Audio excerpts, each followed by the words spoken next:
আজকে মাছের মাথা দিয়ে একটা ইউনিক রেসিপি চলো শেয়ার করি। তো প্রথমে মাছের মাথাগুলোকে গরম তেলে খুব ভালো করে ভেজে নিয়ে তুলে নিয়েছিল মামুনি। তার মাঝখানে গোটা জিরে, গোটা ধনে, আদা, রসুন আর শুকনো লঙ্কা শিলেতে ভালো করে পিষে নিয়েছিল। তারপর সেকেন্ড যে মাথাটা, মানে দুটো মাথা ছিল, তো ওটাকে ভালো করে ভেজে নিয়ে তুলে নিয়েছিল আর আলুটাকে সেদ্ধ করে ম্যাশ করে রেখে দিয়েছিল।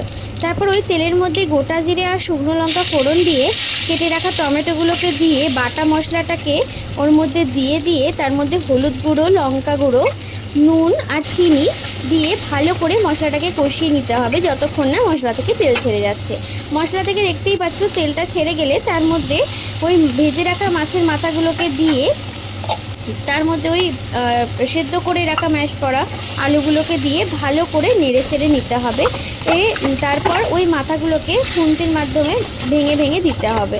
তারপর কড়ার মধ্যে জল দিয়ে একটুখানি ঢাকা দিয়ে রাখতে হবে। তার মাঝখানে মামনি একটু ব্যালকানি থেকে আমাদের লেবু পাতা তুলে নিচ্ছিল এর মধ্যে লাস্টে দেওয়ার জন্য।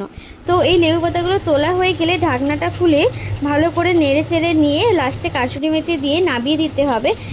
আর ওই ব্যালকানি থেকে তোলা লেবু পাতাগুলোকে ঢাকা দিয়ে রাখতে হবে এইভাবে যতক্ষণ না পরিবেশন হচ্ছে।